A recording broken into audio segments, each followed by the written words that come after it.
আপনাদের এর কারণে যেন আমার পরিবারটা বেঁচে যায় এই আশাটুকু রেখেই আমি আপনাদের সামনে আসছি।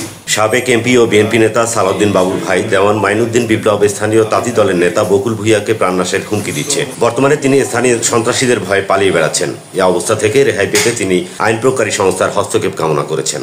বুধবার সকালে বাংলাদেশ ক্রাইম রিপোর্টার্স অ্যাসোসিয়েশন মিলনায়তনে আয়োজিত এক সংবাদ সম্মেলনে তিনি এই অভিযোগ করেন। বকুল ভূঁইয়া জানান, আমার ব্যক্তিগত মোবাইল নাম্বারে ফোন দিয়ে প্রাণনাশের হুমকি দেন। তো তোমার ছেলের ফাঁসির দড়ি পর্যন্ত নিয়ে যাব। এছাড়া আমাদের পরিবারকে আশুলিয়া থানা থেকে উচ্ছেদের আমার ছেলে রনি একে প্রাণনাশের ভয় দেখানো হয়েছে।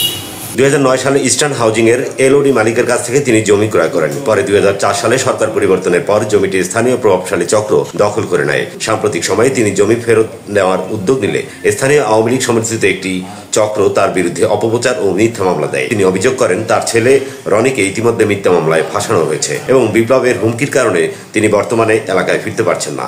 এই ঘটনায় সাধারণ ডায়েরি করা হয়েছে। বকুল ভূঁইয়া দাবি করেন রাজনৈতিক প্রতিহিংসা থেকেই সাবেক সংসদ সদস্যের পরিবার তার উপর বিভিন্ন ষড়যন্ত্র চালাচ্ছে। দেওয়ান মাইনুদ্দিন বিপ্লব তার ব্যবসা দখলের জন্য বিভিন্ন সময় ভয়ভীতি ও চাঁদা দাবি সহ প্রকাশ্যে হুমকি দিচ্ছেন। এ বিষয়ে তিনি বিএনপির শীর্ষ মহল ও আইন প্রয়োগকারী সংস্থার হস্তক্ষেপ কামনা করেছেন।